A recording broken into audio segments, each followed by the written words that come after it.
Dans cette capsule vidéo, je t'explique comment partager un document, soit un dossier ou un fichier, à des personnes à l'aide de OneDrive.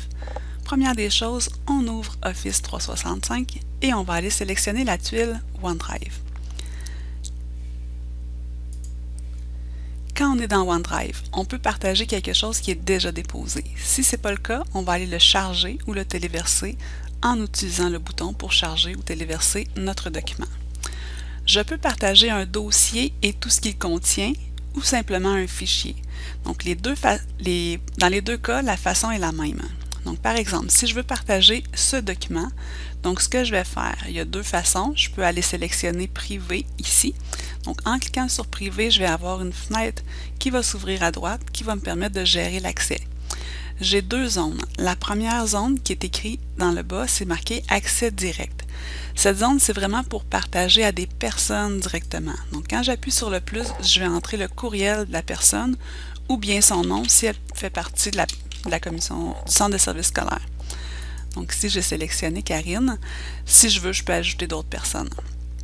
Je décide ensuite si cette personne peut modifier le document ou ce qui est à l'intérieur du dossier si j'ai partagé un dossier, ou si elle peut seulement consulter le document. Donc, si je veux qu'il y ait seulement une consultation, je sélectionne « Consultation possible ». Je pourrais écrire un petit message pour avertir la personne qu'elle va avoir un dossier partagé ou un document partagé.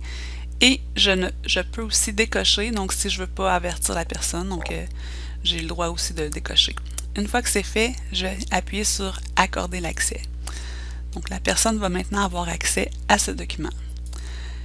Parfois, ça prend quelques minutes avant d'avoir une mise à jour ici directement. Donc, ce qu'on peut faire, c'est qu'on peut fermer la fenêtre et ouvrir à nouveau la fenêtre. Donc, on voit ici que le document a été partagé. Si j'ouvre encore la fenêtre, je vais voir que la personne est maintenant dans ma liste, donc elle va pouvoir consulter. Je peux aller modifier par la suite ses propriétés, donc elle peut modifier ou simplement arrêter le partage pour que cette personne ne puisse plus avoir accès au document.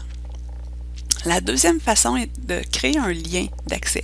Donc, c'est pratique si on veut envoyer un lien à plusieurs personnes, puis on ne veut pas entrer le courriel de chacune des personnes. Par contre, ces personnes vont toujours devoir passer par le lien. Donc, pour faire ça, je vais sélectionner « Partager » ici et je vais aller vérifier qu'est-ce que je vais envoyer comme lien. Donc, par défaut, on dit « Toutes les personnes peuvent modifier le contenu ». Donc, on va aller sélectionner cette option et on va aller voir qu'est-ce qu'il y a comme option. J'ai toute personne ayant le lien, donc ça veut dire que les personnes même à l'extérieur du centre de services scolaires, par exemple des parents, vont pouvoir consulter ou modifier le document. Ensuite, j'ai ceux qui sont dans le centre de services scolaires des chaînes. Donc, ça peut être des élèves ou des enseignants ou du personnel. Donc, dans ce cas-là, si on veut limiter les personnes, en cochant ici, les personnes vont devoir s'authentifier avec leur courriel de la commission scolaire, du centre de services scolaires. Ensuite, je peux aller choisir ici si je veux que les personnes puissent seulement consulter. Donc, par défaut, c'est autoriser la modification. Donc, par défaut, les gens vont pouvoir le modifier, le document.